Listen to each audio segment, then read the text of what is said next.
ഒരുപാട് വഴക്കുകളും അല്ലെങ്കിൽ പരിഹാരം കാണാൻ കഴിയാത്ത ആർഗ്യുമെന്റ് ഒക്കെ വന്നു കഴിയുമ്പോൾ ബ്രേക്കപ്പ് അല്ലെങ്കിൽ ഡിവോഴ്സ് എന്ന് പറയുന്നതായിരിക്കും നമ്മുടെ എല്ലാം മനസ്സിലുള്ള ഏക പോംവഴി.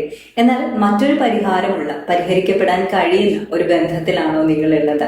6 ലക്ഷണങ്ങളിലൂടെ അത് നമുക്ക് മനസ്സിലാക്കാനായി സാധിക്കും.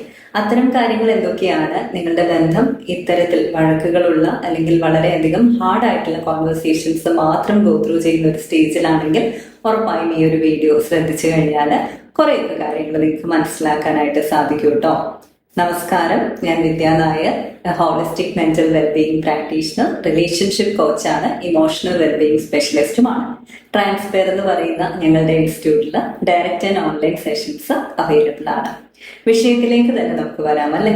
അതില് ആദ്യത്തെ ലക്ഷണം എന്ന് പറയുന്നത് തീർച്ചയായിട്ടും നമ്മൾ നമ്മുടെ തെറ്റുകളൊക്കെ ഏറ്റെടുക്കാനായിട്ട് മനസ്സ് കാണിക്കുന്നുണ്ടോ?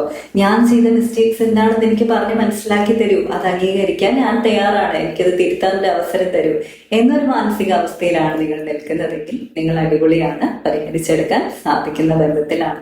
രണ്ടുപേരും ഇംപ്രൂവ് ചെയ്യാൻ റെഡിയാണ് എന്നുണ്ടെങ്കിൽ, എന്നിൽ എന്ത് മാറ്റം വരുത്തിയാൽ ഈ ബന്ധത്തെ എനിക്ക് തിരിച്ചു പിടിക്കാം എന്നൊരു മൈൻഡ് സെറ്റ് ഉണ്ടെങ്കിൽ, മൂന്നാമത്തേത് ഓപ്പൺ കമ്മ്യൂണിക്കേഷൻ ഒക്കെ ആണെങ്കിലാണ് കേട്ടോ. നാലാമത്തെ ഒരു കാര്യം, ഓപ്പൺ കമ്മ്യൂണിക്കേഷൻ എന്ന് പറയുന്നത് എന്താ? നമ്മുടെ ഫീലിങ്സും കൺസേണും ഒക്കെ തുറന്ന് സംസാരിക്കണം. നാലാമത്തെ കാര്യം, കോംപ്രമൈസിനുള്ള വില്ലിങ്നെസ് കാണിക്കുക എന്ന് പറയുന്നത് വളരെ വളരെ അത്യാവശ്യമായിട്ടുള്ള ഒരു കാര്യമാണ്. കോംപ്രമൈസ് എന്ന് പറയുന്നത് ഒരു മിഡിൽ ഗ്രൗണ്ട് ആണ്. നിങ്ങൾ പറയുന്ന കാര്യം മാത്രമല്ല, പങ്കാളി പറയുന്ന കാര്യങ്ങൾ കൂടി അംഗീകരിച്ച് ഒരു മിഡിൽ ഗ്രൗണ്ടിൽ എത്തുക. രണ്ടുപേർക്കും കുറച്ചൊക്കെ നഷ്ടം വരും, കുറച്ചൊക്കെ നേടാനും സാധിക്കും. അങ്ങനെ ഒരു കണ്ടീഷനാണ് കോംപ്രമൈസ് എന്ന് പറയുന്നത്. അതുപോലെ തന്നെ നമ്മൾ മനസ്സിലാക്കേണ്ട മറ്റൊരു കാര്യം എന്ന് പറയുന്നത്